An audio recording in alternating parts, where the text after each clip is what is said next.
Hello and welcome to the third episode of the Learning Lab podcast from ISTD Vadodara chapter. In the postcard, we speak with thought leaders from the industry and academia and learn from their experiences and share with you all. In this episode, we will be speaking with Dr. Rahim Munshi. He is Dean of School of Business in ITM SLS Baroda University.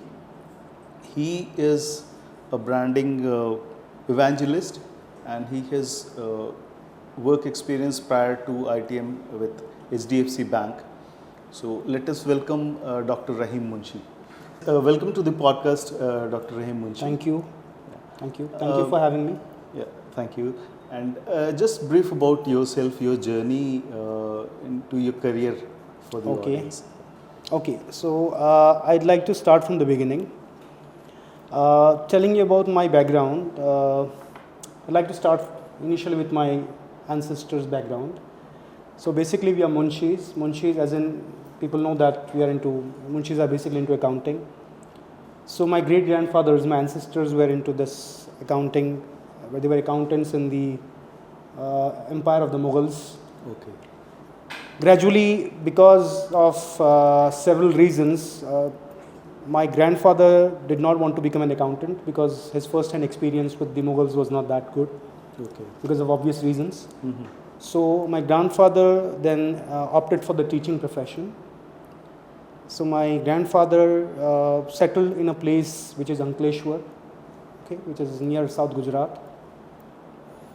And during those days, as you are aware, that people had big families. So my grandfather had 12 children, out of which one of them was my father.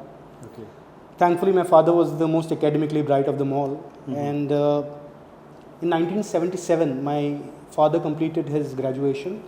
And those were the days when oil was discovered in Gulf, if you're aware. Okay. So everybody had that sort of aspiration to go to Gulf and have that big life, good life. So my father shifted in 1977 as a civil engineer to Dubai. And then 1980, my mother also shifted there. So, and 1984, my eldest brother was born. And then we are six siblings, all of us born and brought up in Dubai. And I am educated in a school which was basically a mix of different cultures. So, during my school days, I had Americans in my class, Filipinos in my class, Sri Lankans, Pakistanis, Bangladeshis. So sort of, it was a boiling pot of cultures. And to be honest with you, I was a notorious kid during school days. I wasn't very academically that sound. But then when I came to the 11th standard, something magical happened with me.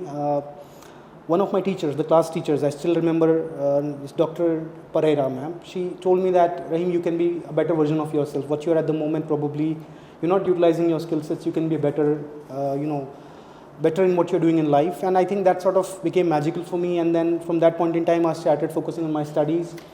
And during my higher secondary, I did my schooling from Sharjah Indian School.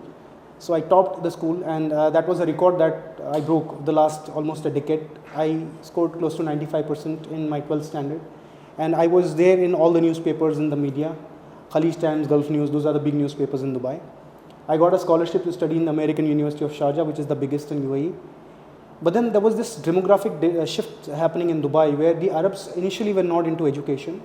But then during the 2000s, the Arabs started realizing that if this is the way it continues, then probably the Asians will take over the Arabs, and so that demographic shift started happening. And during that process, a lot of people who were well-settled jobs had to leave the jobs because Arabs ultimately took over those jobs. So during that process, my father lost his job. And the problem with Gulf is that they never give you the citizenship. So even if you live your entire life over there, one fine day you'll have to pack your bags and come back. Yeah. So I was selected in the American University of Sharjah, but then because my father had taken that decision that it's better that we shift right now, because he had lost his job and things of that sort happened. So I shifted in India in 2003. So I am 39 at the moment. So I spent around 21 years of my life in Dubai. So the entire upbringing, studies and everything happened over there. After shifting to India, I did my graduation and masters in India. And after completing my MBA, I remember getting placed into ICICI Bank, working there for a couple of years. Then shifting to Tata Croma, so I changed the industry from finance, I went into retail. And from Tata Croma, then gradually I went to HDFC, and there I spent a good amount of time. But the problem is that, in industry, it's meant for a different sort of people who are probably more oriented towards, their needs is pretty different. And over the years, what I realized is I wasn't meant for the industry, because I was making good money, I was having a good position, I was getting the promotions, everything was fine. But somewhere I was not satisfied with life, because probably my calling was academics. So in 2011, when ITM University, so earlier they were in Gwalior, and then they decided to start in Baroda, operations in Baroda. So I remember in 2011, I was reading the newspaper, and there was a full-page ad of ITM SLS University. Then it was ITM Universe, because then it was affiliated to GTU. Okay. So I applied for that, and I gave the interview, and I got selected in 2011. Now those were the days where engineering was flying. So we started initially with engineering and MBA. So engineering was flying, and we had 300 seats in engineering, and we had filled all the 300 seats. In MBA we had 120. But I remember those were the days where probably it was struggle to get admissions. So the first batch we had only 15 in MBA. And then gradually I realized that if you want to develop a strong brand in MBA, especially in master's program, it cannot be done overnight. We focused on the basics. We delivered classes well. We focused on the quality of education, the right kind of academicians. So 2011 we started. I was promoted to the post of head of department somewhere in the year 2015. So I got into a leadership position in 2015. And in 2020 we decided that now this is the GTU, probably there are a lot of barriers in terms of what we wanted to become. So we thought of becoming a private university.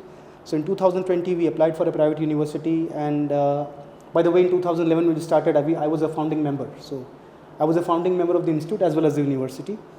In 2020 we became a private university, and now it's 2024. So the basic thing is we started with 15 MBA students in 11, and now we have close to 800 students in School of Business.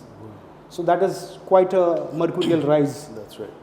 And in services, when you're talking about developing a strong brand, it totally depends upon the way you are delivering these services and you're satisfying the consumers. Ultimately what matters is word of mouth, and that is something that has helped us in growing from 15 to almost 800 now.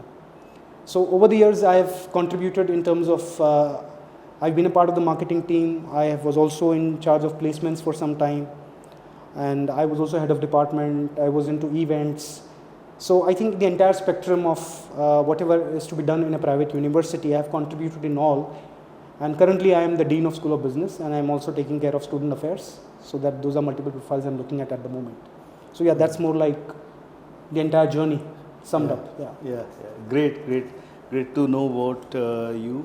And in this podcast, since we'll be speaking with you about branding, one thing which as a non-marketing or salesperson, what I have seen that people misunderstand, or there is a overlap of understanding between marketing, sales and branding. So can you break it down for us? Absolutely. See, I mean, as rightly said, that generally there is a sort of, even when I enter into the class, I teach marketing management semester 2, and then in the later years in specialization I teach branding. So generally the problem is the more confusion is between marketing and sales, and especially with the youth. So when a student wants to choose in the second year what specialization he or she wants to go for, so most of them want to stay away from marketing.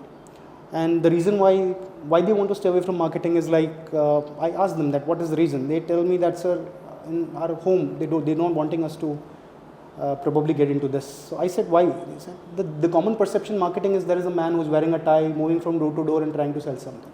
So that's the reason why probably people want us to stay away from marketing. Yeah. I tell them, no, that is not the case. Marketing is broad. Marketing starts even before product development, and it continues even after selling the product. So I'd like to tell you the definition which is given by Philip Kotler, who says that marketing is an organizational function and a set of processes, not just one. It's a set of processes of creating, communicating and delivering value to customers. So marketing includes the entire bandwidth of activities. So basically first you need to identify what are the needs in the market. So market research first. So you understand that there is a sort of a gap in the market where there are a set of unfulfilled needs that nobody is trying to cater to. Once you realize that yes, there is a need, then basically we'll have to look at product development. So you develop a product that is meant to satisfy that needs of the consumer. After developing the product, you have to price it appropriately. After pricing, so the product and price is ready, so the product is ready. Now it's important that you inform the target audiences that there is a product that is available that is suited to fulfill their needs. That's promotion.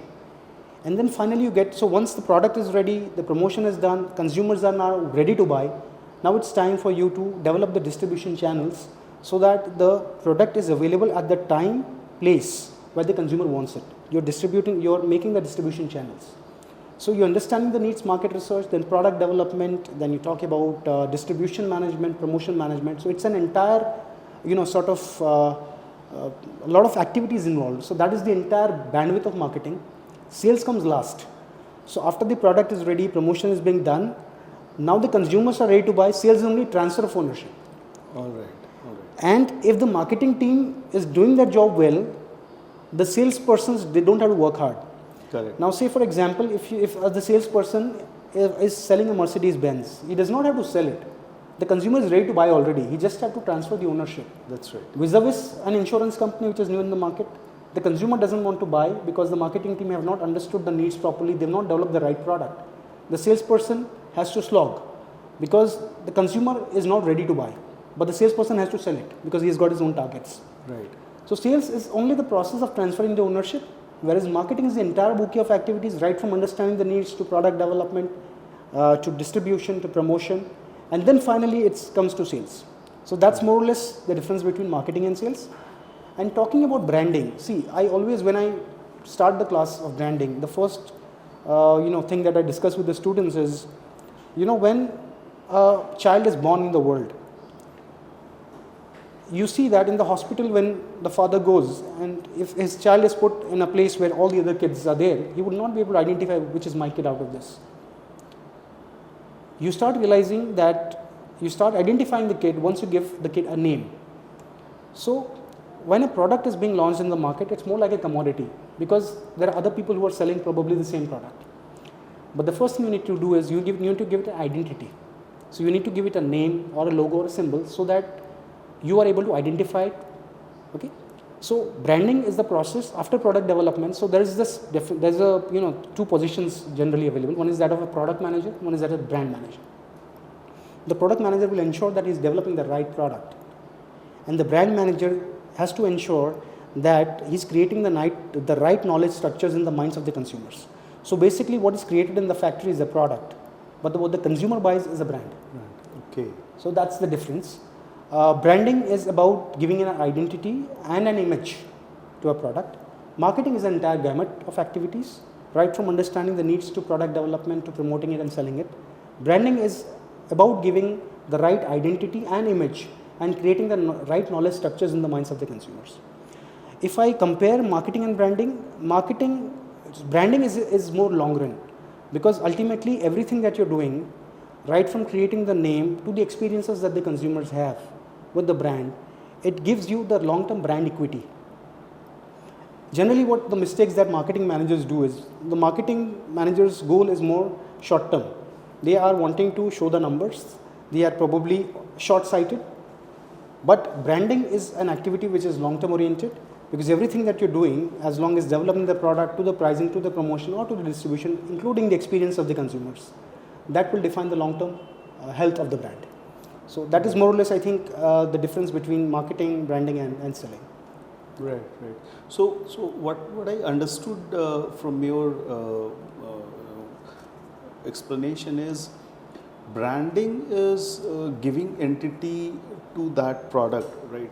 But at the same time, it is kind of linked with the company that product belongs to, or branding also kind of touch on the company's image. Sure. Somewhere. Sure. Right? That's how I see it. Right. So, how would you define branding? See, branding is the endowing products and services with the power of a brand. See, first it's important for us to understand what is a brand. So let me just touch upon that first. According to the American Marketing Association, a brand is a name, It could be a logo or a symbol, a tagline caption, or a jingle, or a combination of all of these, which helps in identifying the products and services of a group of sellers and differentiate it from the competition. Now, there are two aspects about this. One is to create the identity, and second is to create the image. Now, as long as the brand is concerned, see again, when you talk about branding, as long as the awareness is concerned, there are two aspects about it. One is the recognition and then is recall. So, for example, I am seeing a logo somewhere and I know that this is a brand I've come across, like this one, ISTD. When I see this logo somewhere, I am able to recognize, yeah, this is ISTD, it's Indian Society for Training and Development. I am recognizing it. Yeah. That's recognition. Right. The second one is recall, which is difficult. So, generally, the companies have to establish brand recall in the sense, now this is a branding cue which is in front of me and I am able to recognize. But next time when I am into a situation where I know that I need some sort of training and development and ISTD comes to my mind, that is recall. Okay. So, right. As long as the awareness part is concerned, there is recognition and recall, but that again is not enough. So, even if I know that ISTD, it comes to my mind, at the same time brand image is equally important. So, ISTD has to create strong, unique and favorable associations. So, if ISTD is able to create strong associations, unique and favorable associations, then there will be a positive image in the minds of the consumers.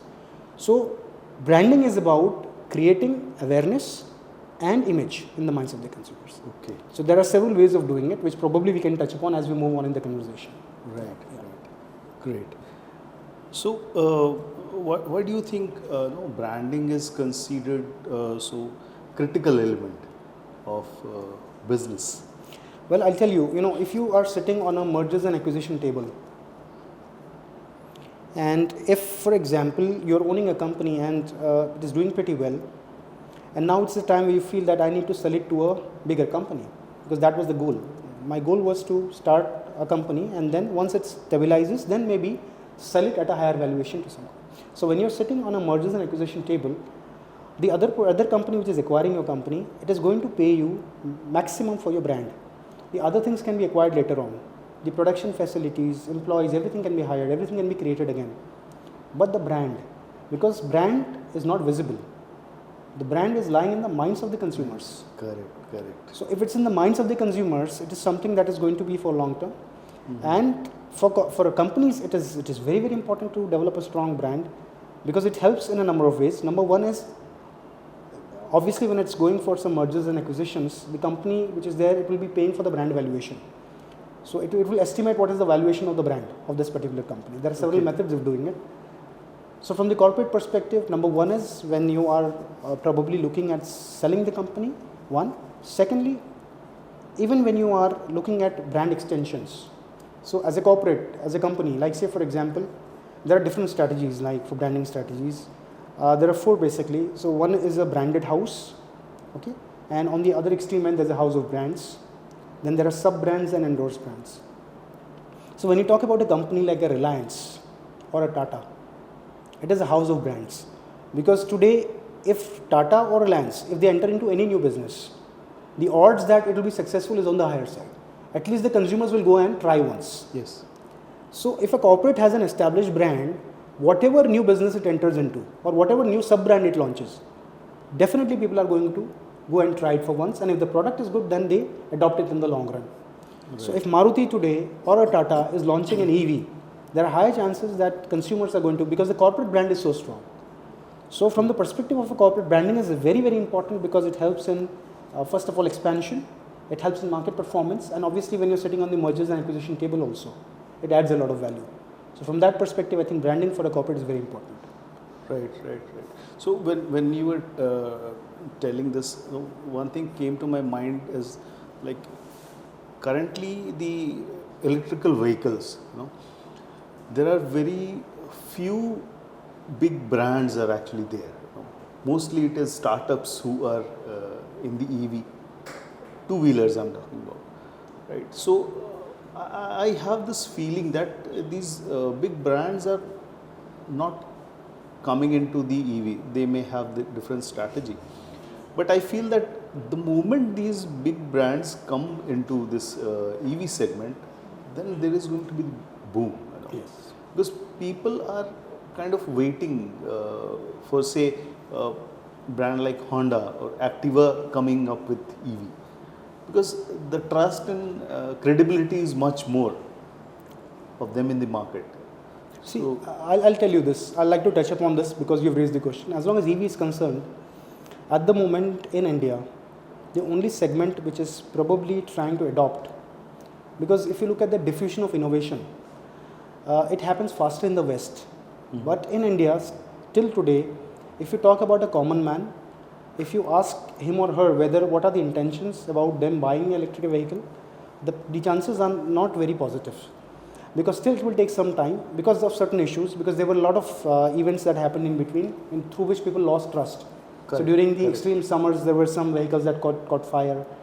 So I think as long as that is concerned, the bigger players will enter when they feel there is a bigger market to cater to.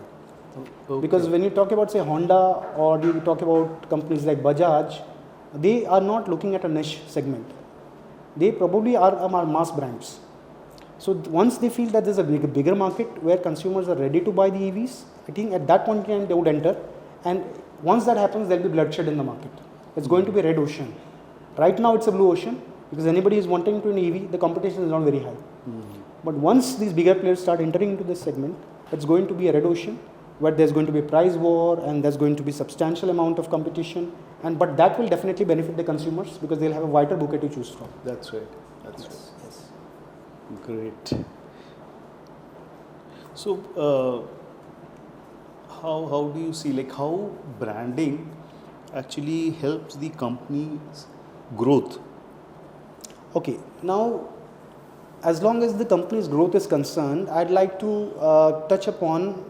So basically, I'm a great fan of Kevin Lane Keller. So he is I would say one of the most popular names in the field of branding, academician who's written a fantastic book on strategic brand management.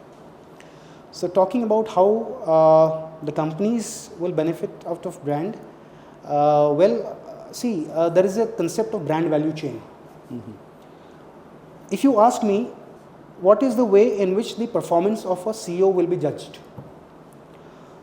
The performance of the CEO will be judged on the basis of the shareholder value. How much returns is the company during his tenure able to give to the shareholders in terms of the stock price? Right. So there's this concept of brand value chain which explains how brand value gets transferred into various stages. The final stage is the shareholder value.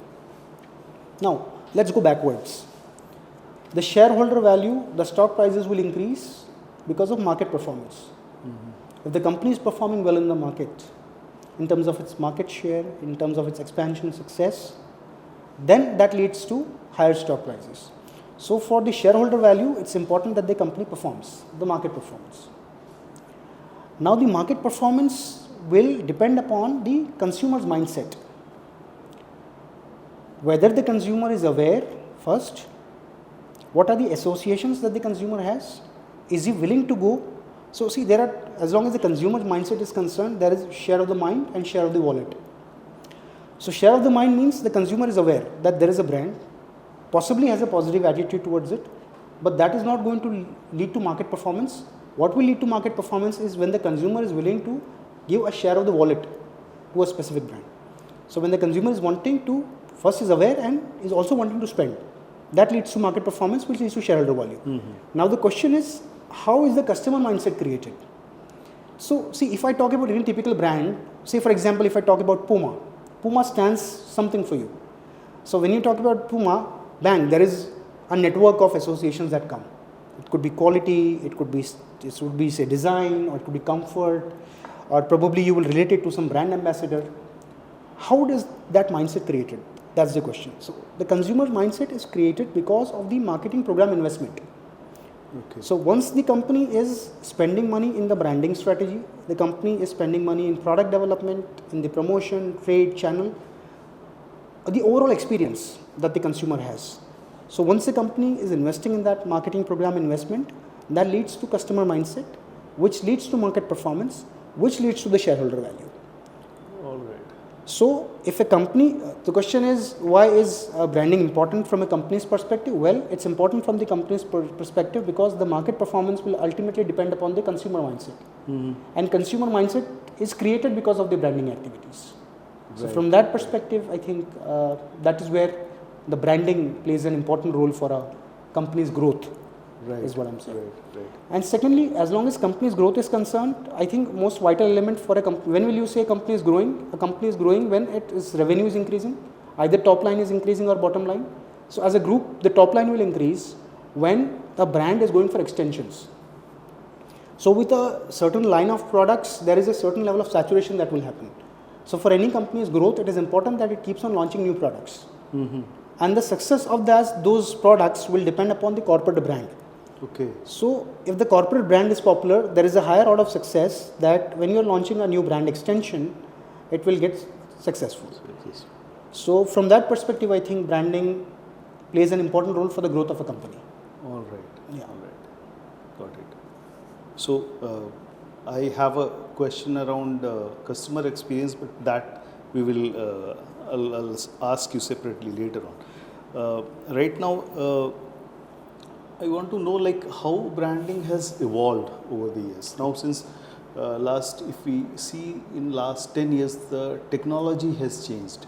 Many things have changed. Social media, digital marketing, different tools have come. So, over the years, how do you see branding has changed? How it has evolved? See, a common misnomer is that generally, people feel that branding is something that is evolved recently, maybe in the last 30 years, 40 years. But that's really not the case because branding has been there since ages.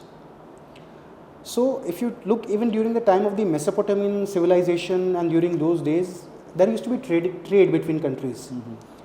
And even during those times, the artisans and the small businesses and the potters and all, they used to leave identification marks on their products so that it gives a source of that what is the source of this particular product. So when somebody from India is probably trading a product with somebody in Iran, so the artisans used to create certain mark on it so that their goods can easily be identified. In fact, the word brand comes from the Old Norse word brander. Brander means to burn. So earlier days, the cattle owners, the shepherds, they used to create burn marks on their cattle, so that they can identify which is their cattle against vis-a-vis the other people. They used to create, because that's what the market is right now, isn't it? So when you see a lot of products in the market, unless and until there is an identity, all of them will look the same, and consumer doesn't know what brand to buy or what product to buy because there is no specific identity. So branding evolved from that time. It has always been there. But yes, over the years, the way branding has been done is evolving.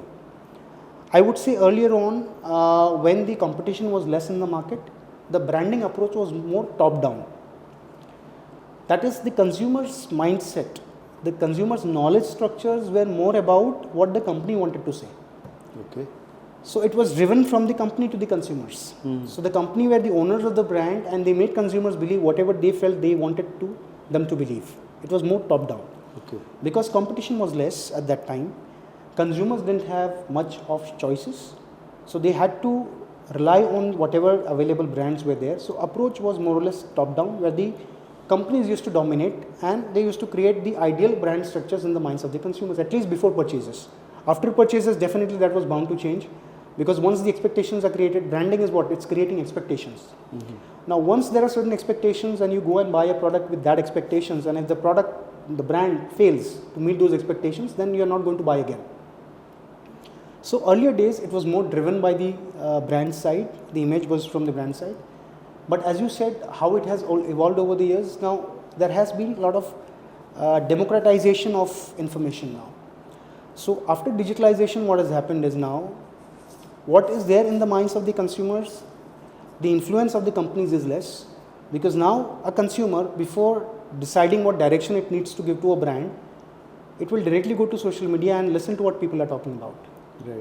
So today, if I want to buy a brand, I know that if say, for example, if I like a t-shirt of United Colors of Benetton, though I know that this brand is good, but still I would go to social media, I'll go to the app, I would go and read what the people are talking about. I'll read what are the reviews given by the consumers.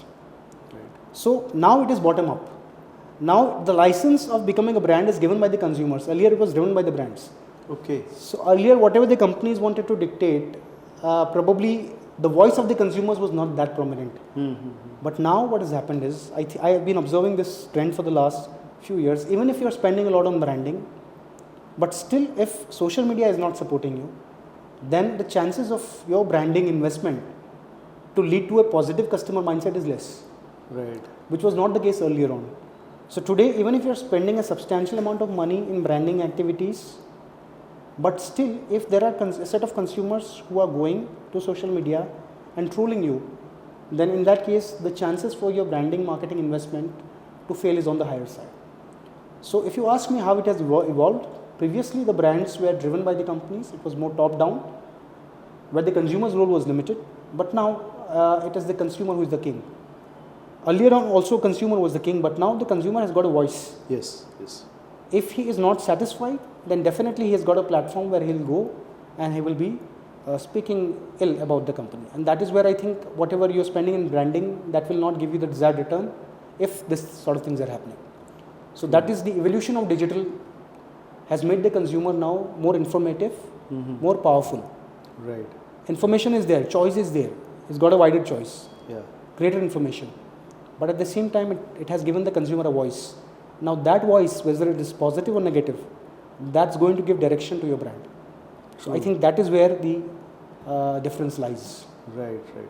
So when you're telling this, I immediately recall this Google business pages where people put their reviews. Anybody can go and see. Absolutely. There are certain websites. I remember Trustpilot. They are I think number one in that space, where any digital product and reviews they put it is trusted to be a very good platform. On the contrary, in your industry, specifically in HR, so today, if in spite of spending a lot of money, there are a few universities in Baroda, I would not like to name them, but they're spending a lot of money in branding and marketing. But still, if they want to recruit, even if they give an ad in the paper or on LinkedIn, the number of applicants are very few. The reason is because you go to Glassdoor. Yes, in fact, I was about to mention Glassdoor. Absolutely. Yeah. So that is more towards your industry. Yeah. So in spite of spending a lot of money, earlier on people didn't have a platform to vent their anger. That's right. So today, if an employee is ill-treated, he knows that I can do substantial damage to the brand. Yes, yes. I can simply go to Glassdoor and can post a review, and then that becomes like, it spreads like wildfire. Right. Because I'll tell you, I've done my sort of research in social media analytics also.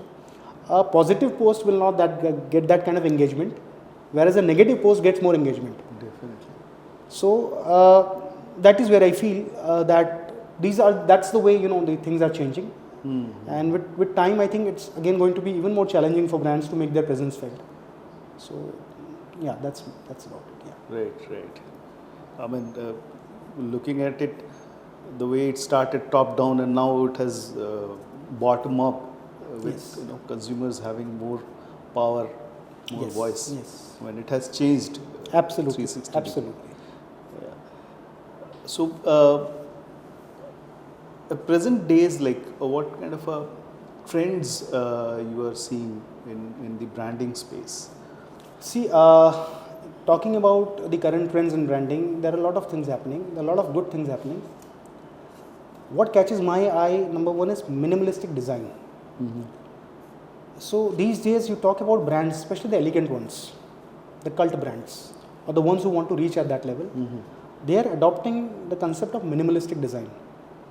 So if you see brands like Rare Rabbit, Yes. right, these are brands, probably they are charging a bomb, but if you look at their designs, if you look at their brand elements, they are following minimalistic design pattern, which was started by Apple. Now, Apple was just a grey screen and just an Apple logo, that's it. But that concept of minimalistic design, I think it's developing a lot, and the brands which are currently being launched and are targeting that segment, want to become super brands, are looking at minimalistic design. That is one of the trends which I am observing. Second trend which I am observing is sustainability. So Yes. most of the brands these days are looking at sustainability in their branding practices, be it the product or the packaging or the ingredients. I think the future will be for those brands who are sustainable. And companies are adopting it in a big way. Because there is substantial research which goes on to prove that the brands which are sustainable, they generally, consumers have a more positive perception about those brands. Okay. So sustainability is something which is definitely going to define the branding trends of the future. Social responsibility. Now, I think if you look at, gone are the days where companies were not talking about how are they contributing back to the society. These days, most of the companies are maybe probably adopting a certain cause, maybe like what Hindustan Unilever had done a couple of years back, where they were talking about the girl education, educating the girls, or maybe save the girl child, or girl education, or reducing the carbon footprint. So I think social responsibility is also a trend which probably companies are now adopting. I would say phygital, and there are very interesting cases as long as phygital is concerned. And two brands which I personally like a lot. They're not going to pay me for this, saying this, but still I would like to tell you this. One of the brand is Snitch, if you've seen that brand, and the second one is Rare Rabbit. Now these are two brands who created an image, a brand for themselves on digital first. True, yes. So they built their brand on Instagram, and they were available on all the marketplaces, online marketplaces. Yes. And gradually then they went into physical outlets. Yes. So the one outlet of Snitch which is there next to Inorbit Mall, and Rare Rabbit now coming up near L&T Circle in that new complex. You believe me, in Snitch, whenever I've gone, I've seen it to be occupied with people. Because generally what people felt is, the earlier trend was, first people used to go for the offline outlets, and after the success of offline, they used to go for online. But now the trend is reversed. Now people are first developing a brand for themselves on digital, and then they are moving into a physical outlets. Right. Like if you talk about Snitch had in fact this season it came on Shark Tank, and it raised some funding because it wanted to develop the physical outlets also, apart from the online. So I think phygital is one trend which is definitely going to be a trend to watch out for. Another interesting trend is user-generated content. Yes, that is, I think, started recently. Absolutely. So user-generated content now, obviously brand storytelling is something that I'll be talking about slightly as I move on later, but user-generated content, now the companies are wanting the consumers to post for them. Yes. So now the brands would, and see, when you talk about the success of the post which is done by the company versus a post which is done by consumer, the one done by the consumer is more credible in nature. That's right. Rather than a company posting something. So user-generated content is something which is definitely going to make a lot of noise. So companies are now wanting to convince their customers that why don't you post your positive experiences about you using our brand. Right. And it is my own personal experience that a consumer will never post positive about you unless and until he is satisfied. That's right. Either you pay him for doing it, but if you pay him for doing it, then ultimately that is not a good practice, because then the purpose gets defeated. Yes. Which obviously a lot of companies are posting fake reviews on Google and those things are happening. But the real flavor of user-generated content comes only when the consumer is happy and satisfied, and then he's posting something. So the one who's reading it will also figure out, yeah, this is a happy user. Yes. And he's posting. Whereas when you talk about the fake reviews, you can make it out. Yeah. That this is probably, the consumer is being paid for it or something of that sort. That differentiation comes. Yes. And that's consumer psychology actually. So yes, user-generated content is something which I think is going to make a lot of noise. So these are some key trends which I feel are going to define the way branding is being, dealt with in the future. Right. And, coming to branding for say solopreneurs, or person who is doing a business alone, personal branding sort of thing. So in this today's market, there are many people who are doing, many startups are coming up. How important it is for a solopreneur to brand? See, I believe that's a practice that comes natural to me. So and interestingly, I get stories even when I go to the class, and if I want to teach a concept, I take an example of something that has happened recently. So I'll tell you this: as a solopreneur is concerned, I just before coming to for this podcast, I went to a store and I wanted to buy a bottle of water. Now there I couldn't see any of the brands which I generally like, say Kingfisher or maybe Kinley. So then I had no choice but to choose from any one of them. So there were a couple of bottles there where I did not like the branding. I did not like the package, I did not like the logo, I did not like the brand name, I did not choose. I picked up a bottle where I found the brand elements to be interesting and the brand name to be interesting, appealing to me. I picked that bottle. So I would say as long as solopreneurs are concerned, they are donning multiple hats. So they are taking care of marketing, they are taking care of product development, they are taking care of the finances, everything. And these days you find solopreneurs everywhere. And in this sort of a red ocean, if a solopreneur wants his voice to be heard, if he wants consumers to give him a chance, branding will play a very, very important role. Now I'll tell you this, that if you talk about probably solopreneurs, why personal branding is important is because, first of all, that trust has to be built for a consumer to be picking up the product of a solopreneur. Now I'll tell you, there are very interesting cases of a few solopreneurs who are doing tremendously well in the city. Now there are a few bakers I know in Baroda city. They are solopreneurs. They are doing everything on their own, except for the delivery part. They have delivery partners, but apart from that, everything they do it on their own. So I know a personal baker who has developed a strong brand. Now again, the personal branding, now first of all, what is personal branding? That is important. Or what is a personal brand? Personal brand is a recognition or is the reputation that outsiders have about you. Okay. And personal branding is what are you doing to build that reputation. So everything that you're doing to build that reputation is personal branding. Okay. So for a solopreneur, first of all, I feel why it's important is, or I would like to put it this way, that marketing strategy starts with segmenting, targeting and positioning. Market is wide open, and for a solopreneur, first of all, to be able to cater to the whole market is impossible because he's got limited funds. Okay, he's just starting up and there are sharks in the market. So in order to cater to the whole market is difficult. A solopreneur will succeed, branding comes later. First is if he identifies that right need in the market, a need which probably nobody is able to cater to. If he's doing that part correctly, if he's identifying that unfulfilled need in the market, that this is a need which nobody is able to cater to, then the odds of that particular solopreneur to become successful increases. So once he identifies that need, he has to figure out what segment am I targeting, because the market is wide, as I told you, and it's fragmented also, and the needs are fragmented. So something which one consumer likes, the other might not like.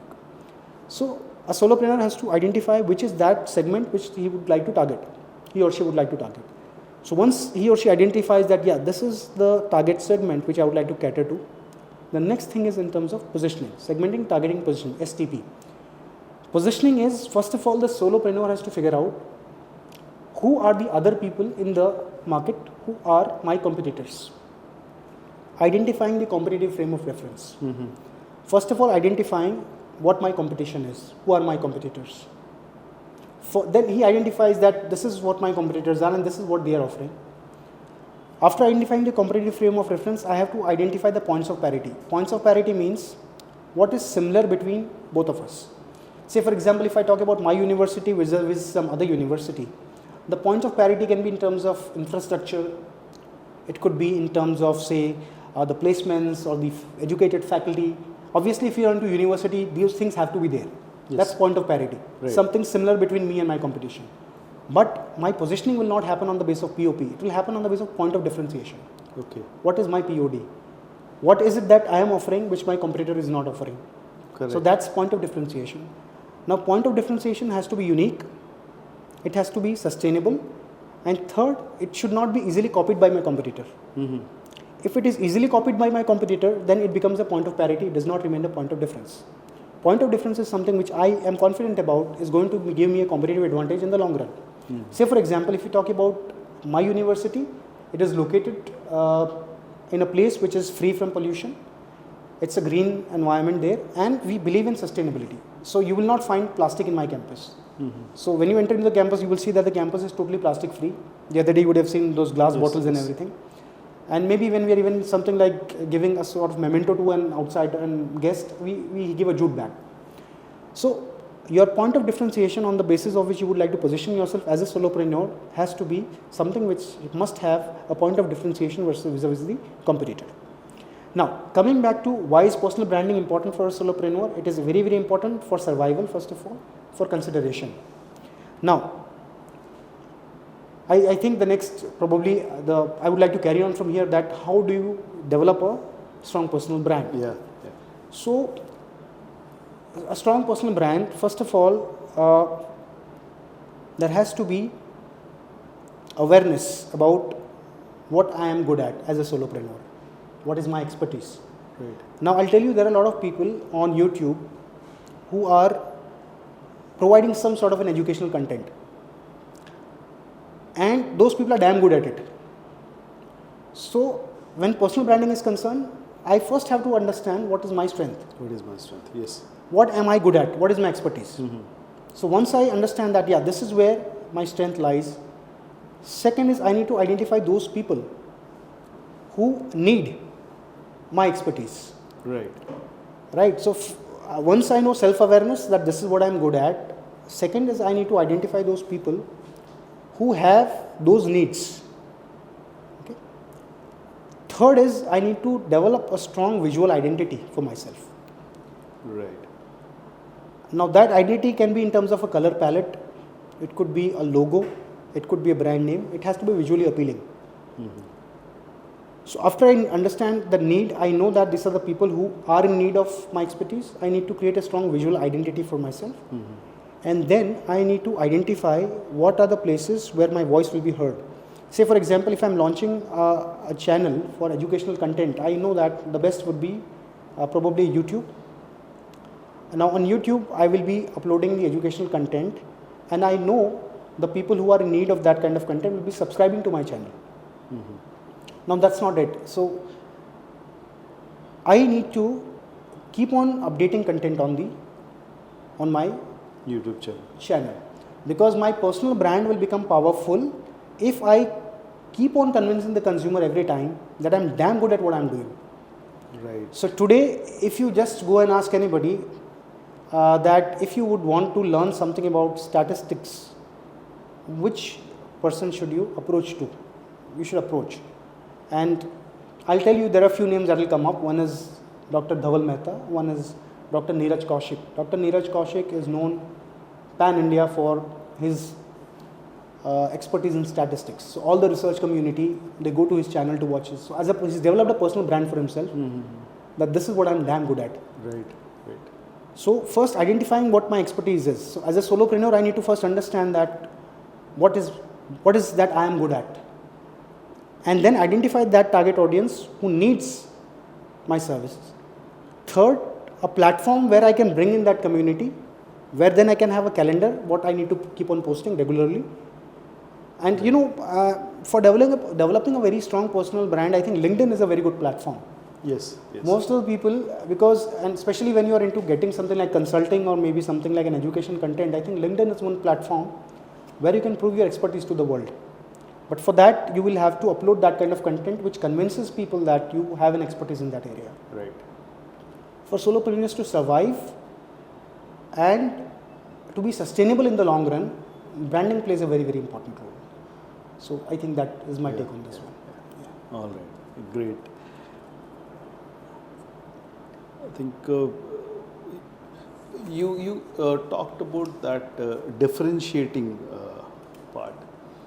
So, how can one solopreneur differentiate himself or herself from others without spending much?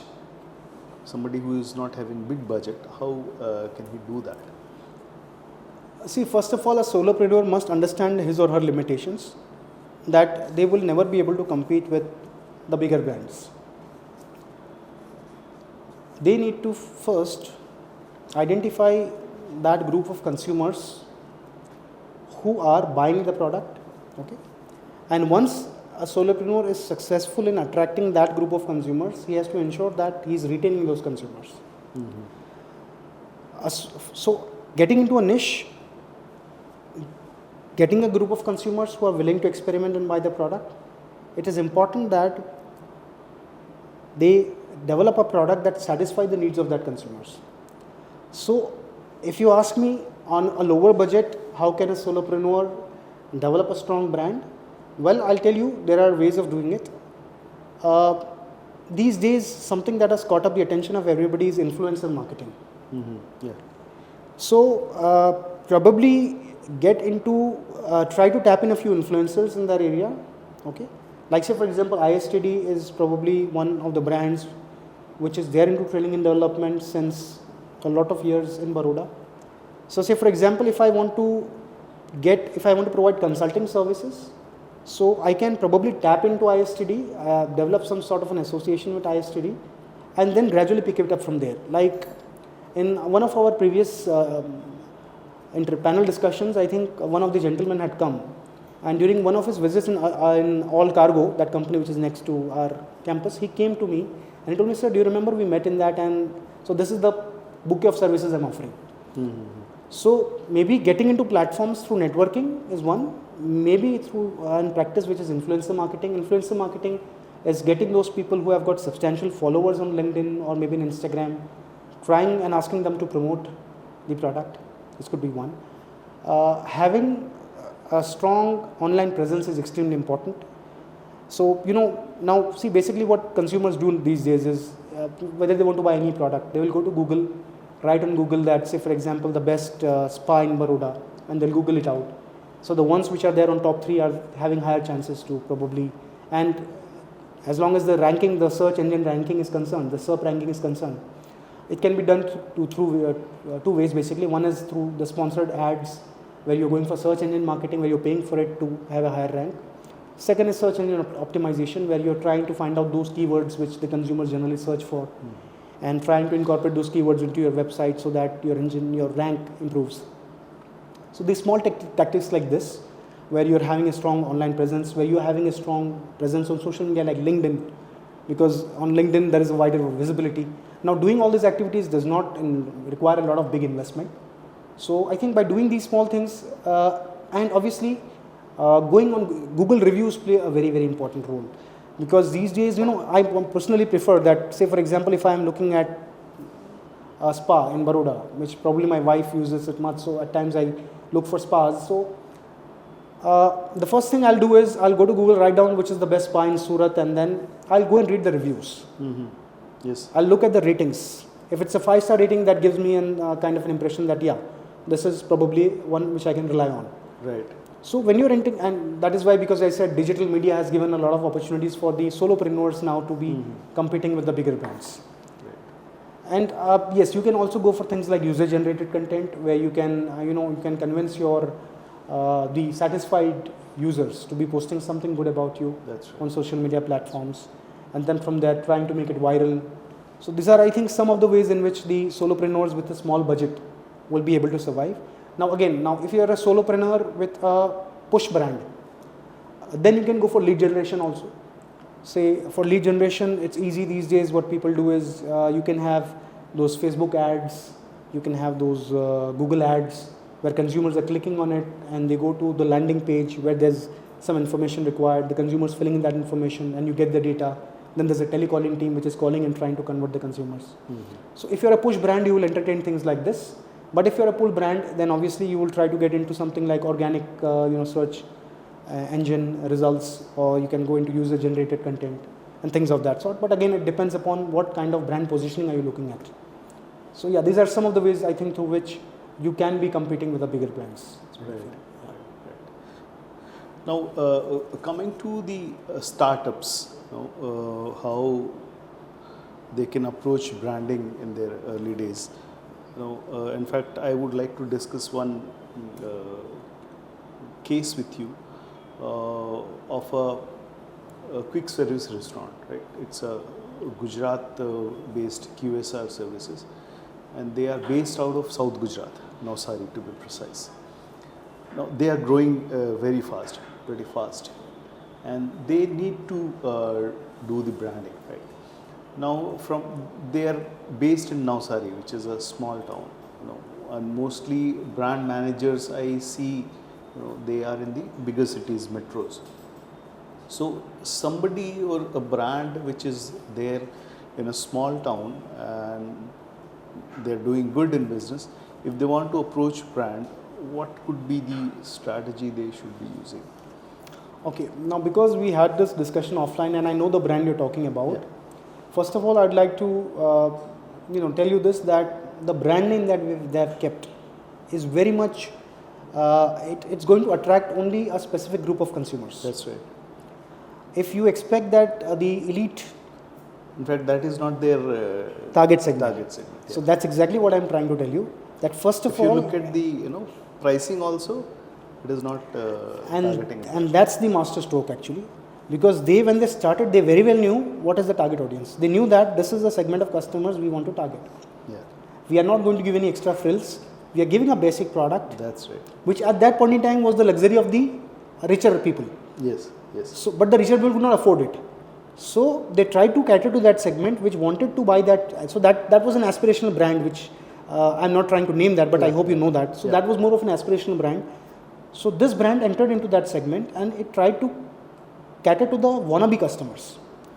So either it was the Indianized version of that product, but they very well knew that the segment we want to cater to. Yes. Now, more or less, they are settled in that segment, and I know a lot of people who prefer, whenever we ask them that when you want to buy this product, which one would you prefer? Mm-hmm. And that name comes up most of the times.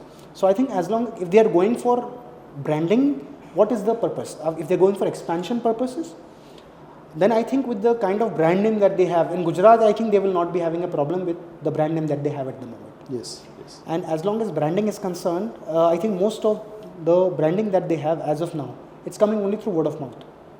They're not spending anything. I think as long as I've not seen many of their hoardings, or I've not seen that paper ads or nothing. Yes, yes. I've just seen that they are catering to the local geographical segment. Yes. So if there is an outlet they have in a specific area, they are dealing with the people in that catchment segment only. Yes, yes. And people in that catchment segment and the segment that we are specifically talking about does not worry much about branding. They are concerned only about an affordable product with a convenient price and availability. That's right. With a low waiting time. Correct. So first of all, I would like to be convinced that why do they want to go for a rebranding exercise? That is one thing which I probably am not able to understand. But even if they want to go for it, then I think what they should do is, then they will have to change their brand name. And they will, because if they are looking at catering to a higher segment, then they will have to change their brand identity overall. Their brand name plus the look of their store and everything. Mm-hmm. If they want to cater to that segment, the upper class. They are already dealing with the middle class segment right now.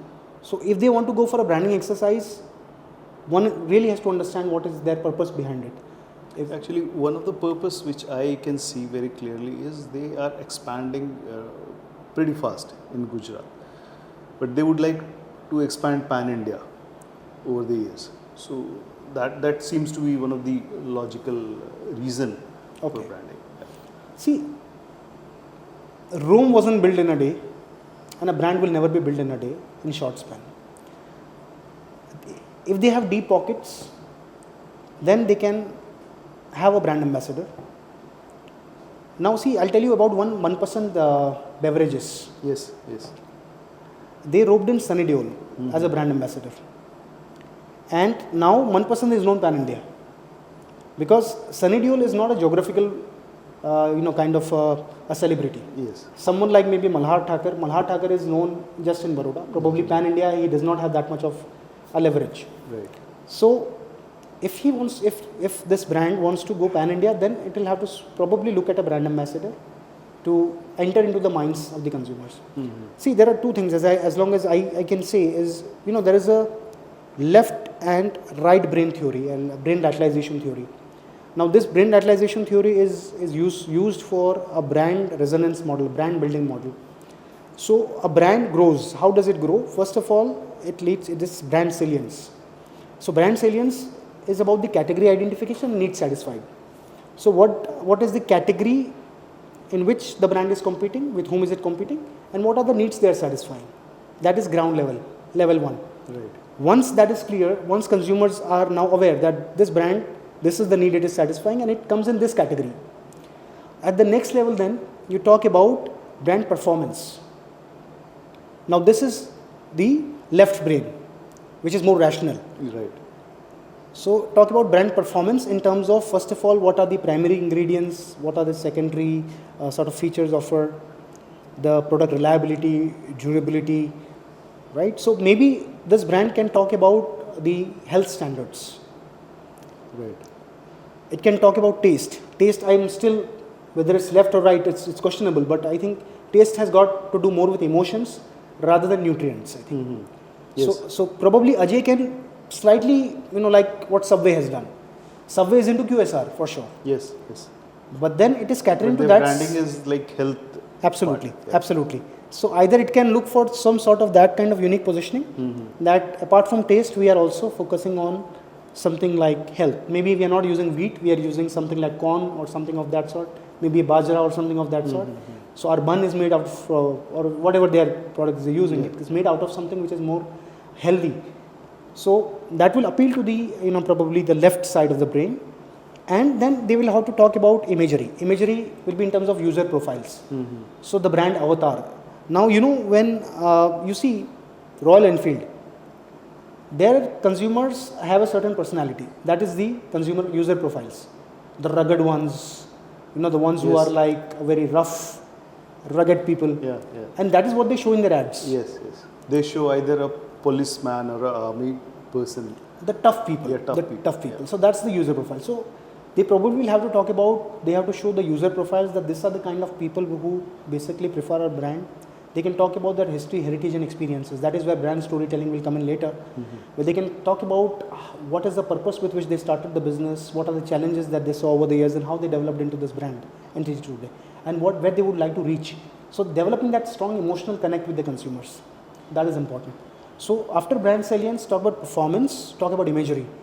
So first of all, they have to talk about who are they? Step number 1.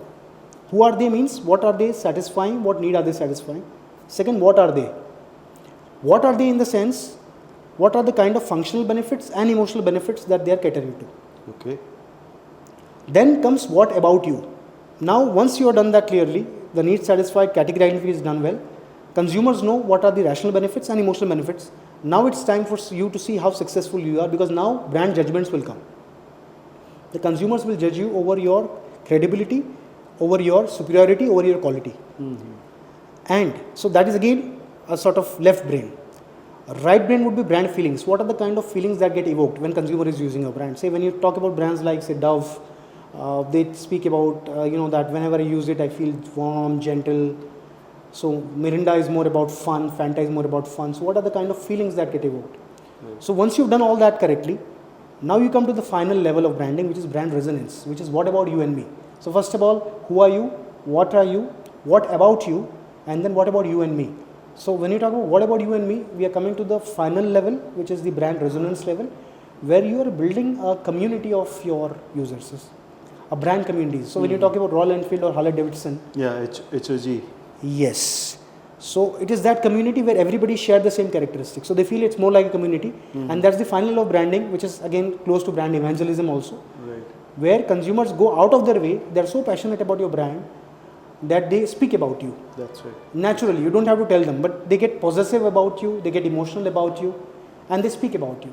Again, but then that is different with brand loyalty. Brand loyalty is where the consumer is coming to you and buying your product again, but is not necessarily doing anything beyond that. But brand evangelism is where a consumer is not just using your product every time he needs to buy, but he's going and telling to 10 different people, he's going on social media writing good things about you, and he's also opposing everybody who is speaking against your brand. That's right. So there is a process, there is a brand resonance model which any new startup would like to take, which starts with salience to performance, imagery, judgment, feelings, and then resonance. But yes, coming back to this, what can a small startup do? First, I think it has to get its segmenting, targeting, positioning clear, which I believe is more or less clear. Second, it needs to have a good product strategy. In the sense, not play around with the same products for years. it has to continuously keep on evolving. Right. In terms of the changing taste and preferences, because consumers these days they prefer a flavor. Probably after some time that changes. They want something new. That's right. So keep on continuously. See, behind every good brand is a good product. We must always remember this. Whether you talk about Apple or you talk about Nike or maybe the other popular brands, behind the hi-fi logos and everything, there's a great product. I mean, never will anybody doubt the quality of that specific product. So develop a good product strategy. Keep on developing your products. The packaging is important, obviously. Right. Pricing, getting the price right is equally important. So if you're dealing with a specific segment which currently it is dealing, the pricing is correct. But if it is trying to cater to a higher segment, then probably the prices have to again get inflated to that level. Right, right. Distribution, obviously if it's looking at a wider distribution network, then it has to get into places like Zomato or Swiggy, which are probably, I don't know whether it is there at the moment, but it is not. Yeah, so it has to get into those marketplaces. And even those marketplaces will give you a higher ranking if there is certain arrangement between them, where if the consumers are once buying it, then recommendations are given them again and again. So that's how they can populate into the market. And Zomato has got a huge pull. So you find, I would not see anybody who's not there on Zomato. Everybody orders from Zomato. So that is one way in which you can grow rapidly.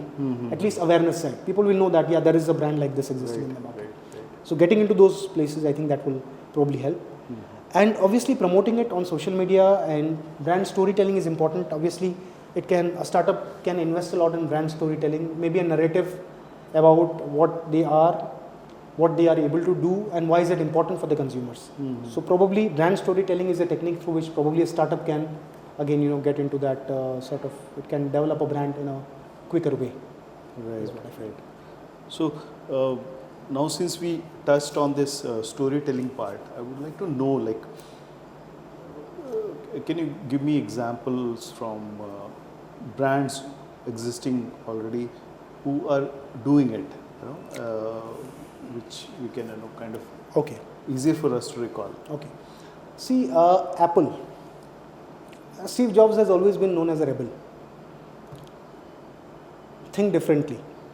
So when he launched the Macintosh at that time, the story that was there that he tried to create was that don't go for the ordinary, try to go for something different, think differently.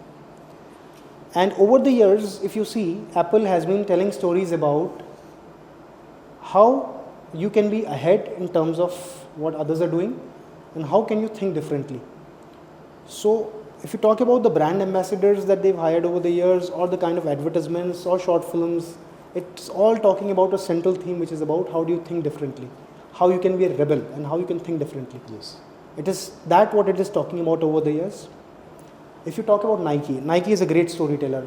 It has over the years, it has taken a lot of athletes. Yes, yes. Where the athletes have been talking about, if you see those advertisements, it's more like a story where they're talking about the challenges that they have faced. Yes. And how they have come out of those challenges and how they've become winners. So it is the winning attitude, just do it. So that is the theme around which all the stories of Nike have been created. In fact, when you mentioned, I remember this,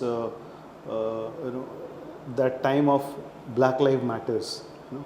That time there was one athlete who was wearing that black glove and he knelt down and Absolutely. He was the brand ambassador of Nike, and many people were telling once he did that, probably Nike will kick him out. Absolutely. But they never did that. He continued representing their brand. Absolutely. Now, Black Lives Matter was a campaign. It was more of a revolution in the United States where a lot of people sympathized with that sort of community, and there were a group of people who probably were against this.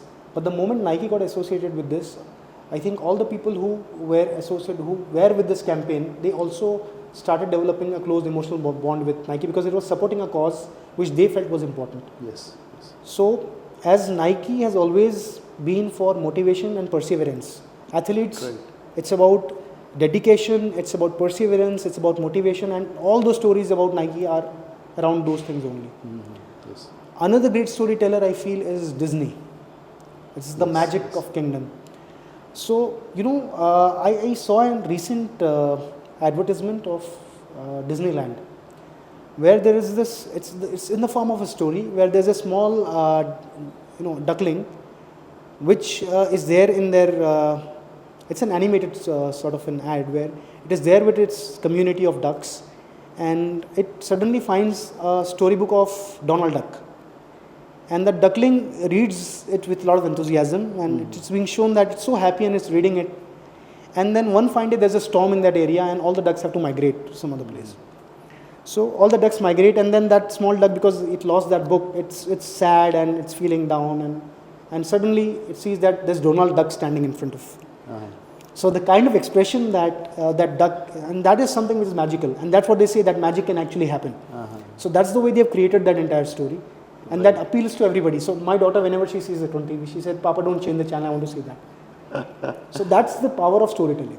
Right. So you identify some, like say, and always Disney has always been for magic. Their characters are there for magic, and that's the way they weave the entire story. Yeah. Another great storyteller I feel is Coca-Cola. It's about happiness, moments. So if you see most of the ads of Coca-Cola, it's about how people get together and how they're spending how they're sharing happiness. So they don't share a bottle of Coke, but they're sharing happiness. Yes. So all their stories are about, more or less about how you come together as friends and then how you share happiness and all. So Coca-Cola to me is a great storyteller. One Indian brand I probably feel is a good one is Maggi. Maggi is, if you see, it's promoting a lot in terms of, behind every Maggi there is a story. So in that advertisement of Amitabh Bachchan where he comes and says that har Maggi ke piche ek story hai. So it's about how, and Maggi generally when people like are traveling somewhere, they don't find restaurants and all, so they just take a Maggi out of the bag and have it. Maybe an examination is going on, people don't have time to go and cook something, so every Maggi has a story. So I think Maggi is also one of the examples of great storytelling. So yeah, more or less this Dove speaks a lot about, even United Colors of Benetton, it speaks a lot about racial harmony. So in most of their advertisements you will see the blacks and the whites coming together where they are talking about racial unity and all. Right. And most of UCB has been built around that only. That campaign over the years has been built built for the racial sort of unity. Right. So are some of the examples I feel, these are the great brands which actually depend upon storytelling to be, because see nowadays I'll tell you, as we were discussing, it's very difficult now to make your voice heard because of clutter. There is extreme clutter in the market. You see television, you find hundreds of ads. Yes. You go outside in the city, you see 100 of hoardings. You go on social media platforms, you see some or the other brand trying to vie for your attention. If you want to connect with the consumers, you have to connect through emotions only. Yes, true. And see, I'll tell you this. When I teach some facts and figures in the class, students don't recall, they don't remember it. But when I tell them a story, they remember it for life. Yes. So I meet a few alumni of mine, and they tell me, "Sir, you remember उस class में आपने उस दिन वो story बोली थी, and I remember that story still." They might not remember one concept which I taught them, but they remember that story. So brands, if they want to be remembered for a longer period of time, I think storytelling is an excellent way in which people can actually emotionally connect with a brand. Right. So I think, that is the power of storytelling. Yeah.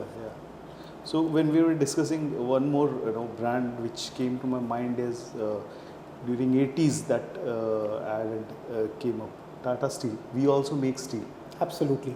So that was a wonderful ad where they didn't show anything about steel making, but they showed people coming together, working, welfare, sports, and a whole lot of different things other than making steel is going on. And lastly, they say we also make steel. In fact, if you're talking about the 80s, I'll tell you, I still remember. Though maybe that time I wasn't born, but. But then that ad continued for a good number of years. Maybe it was in 90s, late 90s, in early 90s it had come. आइए दीपिका जी, लीजिए आपका सब सामान तैयार है. So she says, नहीं ये मत दो, वो दो. तो फिर वो बोलता है, अगर वही स्वाद, नहीं अगर वही सफ़ेदी, वही झाग कम पैसे में मिले तो कोई ये क्यों ले, वो ना ले. तो then he said, मान गई थी दीपिका जी, आपकी पार की नज़र और Nirma super. So over the years, Nirma has developed that story where you can make your clothes shine with a lower kind of a price bracket. So I think nowadays people have become a little less innovative, but during those days there used to be good jingles that people still remember. Right. And that's how you weave your brand across stories. Royal Enfield over the years is talking about heritage, how they built the first one, and then over the years how they have created the sort of different the motorbikes. So yeah, brand storytelling is extremely, it has been there in the past, but now it has become more relevant because now it's extremely important for you to connect with the consumers emotionally. That's where I think it matters. Right, right.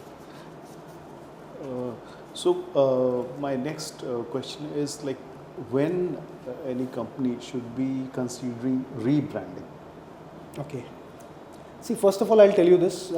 If a company is looking for expansion, like what we just spoke about. Yes, yes. If it is looking for expansion, probably at a national level, it needs, because the name which it has currently might appeal in Gujarat, other places might not appeal that much. If it is looking for international expansion, then I think it has to.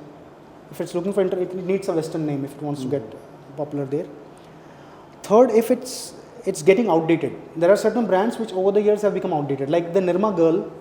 Yes. That they had to again, but they did not change it completely, but they tried to revitalize it.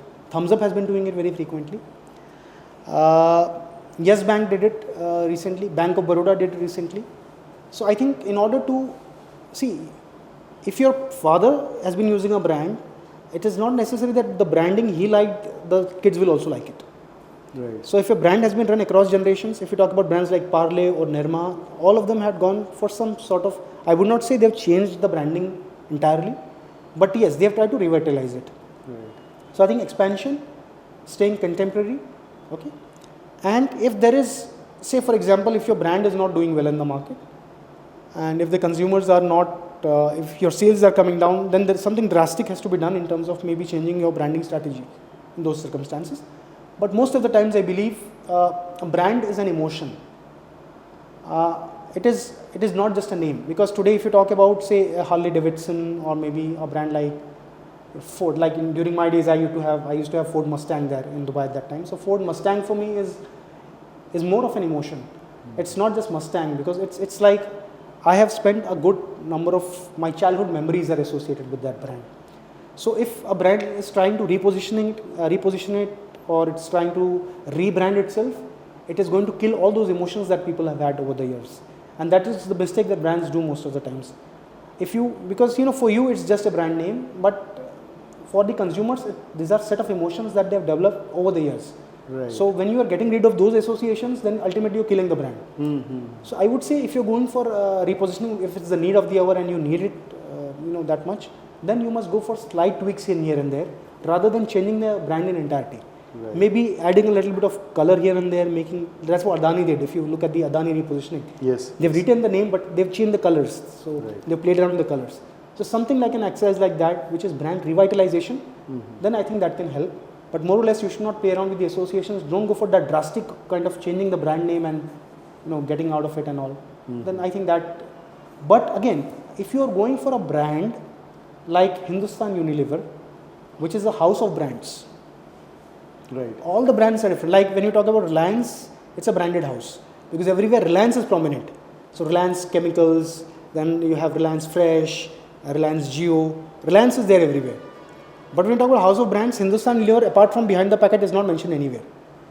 Now, if you are running that kind of a business where you want to develop many sub-brands, if you're entering into that sort of a business, then probably a rebranding exercise can also help.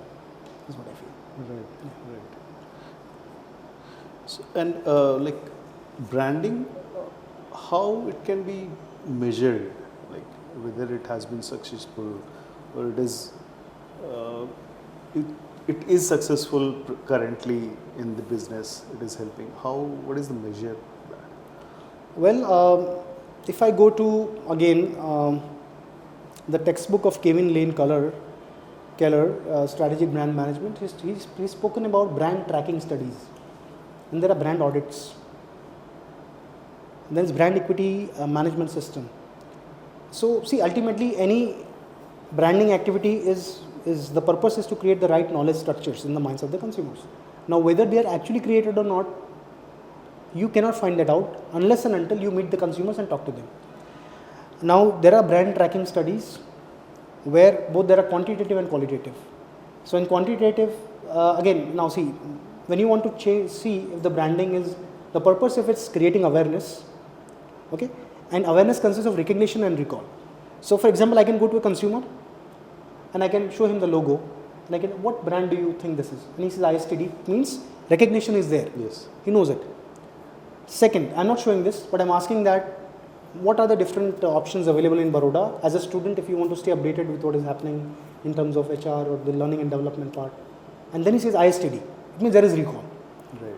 So if you want to see whether your branding activities are giving you results, you can go for quantitative studies where you're doing surveys. Okay, and for that you have to select the right sample first. There are sampling strategies for it. Then you're doing a research, you're meeting people, doing a survey, figuring out how many people are knowing about it. And what does the brand stand for? Say for example, there is a tagline here, and I'm sure it's in Sanskrit, but I'm sure it means something.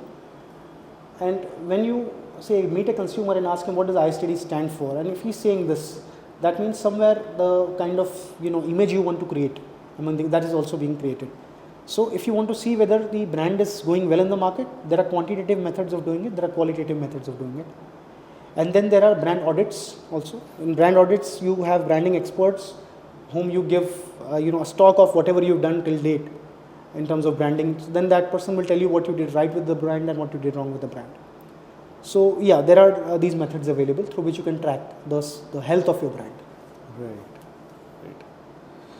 And looking to the future, like how do you see branding doing, say, over the next coming decade? How do you see it? See, first of all, let me tell you this, that artificial intelligence is going to create a lot of impact. Mm-hmm. Now it has become possible for the brands to reach out to the tiniest of segment through data analytics. Artificial intelligence will now be going through the profiles of the users and recommending the brands that these are the things that you must do and these are the things you must avoid. Okay. It could be something like writing content about a post or choosing the right color palette.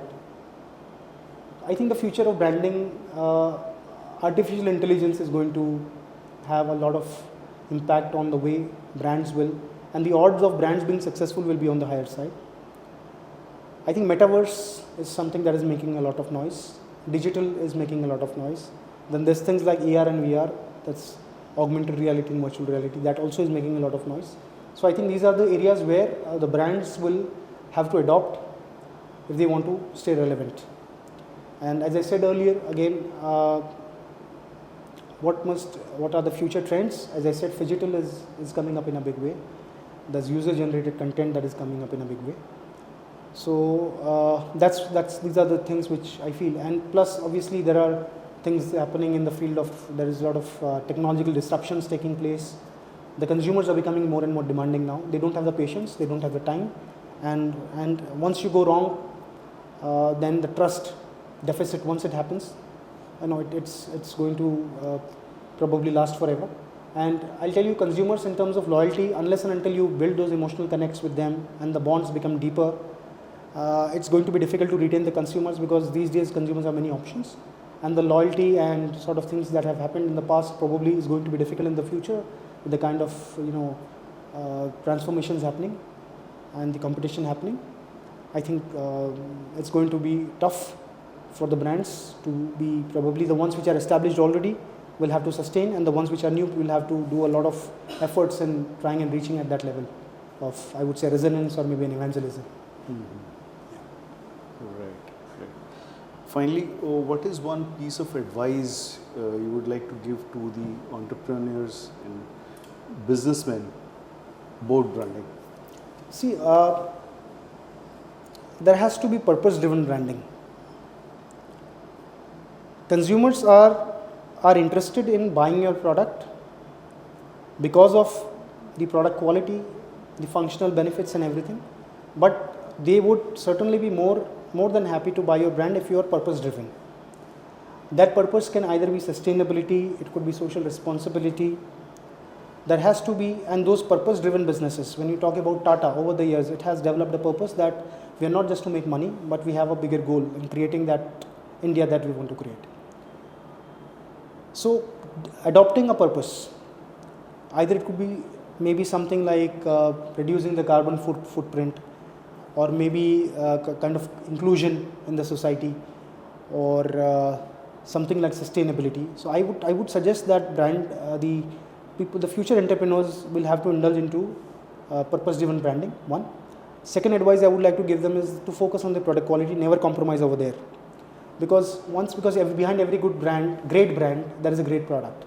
So if the entrepreneurs want to become a great brand, first they have to develop a great product. Customer satisfaction is important. They will have to pay a lot of attention as long as the customer satisfaction is concerned. And I would say the customer experiences, because the product might be good, but the overall experience might be bad. Like most of the times it happens that when you go to a showroom to buy a car and you see that the car is definitely good, but maybe the person over there the salesman might not be very good in terms of dealing with the customer. So we're not just talking about product quality, we're talking about the overall experience. Yes. So future entrepreneurs have to take care of every touch point, not just the product usage, but right from the time the consumer is searching for the product till the time he's buying it, and maybe even after purchasing, if there is service related concerns, that is where. So every touch point has to be taken care of, online also. So if there is some consumer who is venting some anger or something on social media, I've seen brands having good brands who pay a lot of attention to customer satisfaction. What they do is they have the social media intelligence people whose job is to read what people are writing about them on social media. And if there is somebody who's venting their anger on social media, you can see that the brand is immediately replying that we are looking at your concern, and immediately after the concern gets solved, they again reply that your concern has been solved. Right. So developing a great product, staying in touch with the consumers, going for purpose-driven branding, I think these are some of the ways in which in the long term a brand can be developed. All right. That's what I feel. Great. Now, where our listeners can find more of your work and how they can connect with you? See, I think I have given a lot of content today. Yes. But again, reaching out is LinkedIn is one. I am active on LinkedIn, and people can reach out to me on LinkedIn. And apart from LinkedIn, I work in the university, and I am also consulting a few brands. So if there are companies who are looking for consultancy, I'm available in the university. I am active on LinkedIn. I think LinkedIn is one way in which people can easily find out. I'm there on Facebook. I'm there on social media. So I think, that's the way people can reach out to me. All right. Great. So it was really lovely, wonderful speaking with you, Dr. Munshi. And in fact, me as a non-marketing and HR background person, I also learned a lot about branding. Many things got cleared in my mind, and I think it would be helpful to our viewers as well. Thank you once again. It was a pleasure. I would say I would like to first congratulate ISTD with the changed leadership now, with people like you coming on board, being the vice chairman. Thank you. It's very dynamic. The way you are making the activities every week. I can find something new happening. Maybe it's the learning lab, or maybe there are a lot of activities happening, panel discussions happening, there are sessions happening, expert talks happening. I feel it's a fantastic job that ISTD is doing, and with this rigor, this renewed rigor and vision now, I think ISTD will go places. So thank you for inviting me, and it was a pleasure interacting with you too. Thank you. Thank you. Thank you everybody for tuning in to this podcast. I hope you liked this podcast. So keep tuning into this, like and subscribe to our channel. Thank you once again. Bye-bye.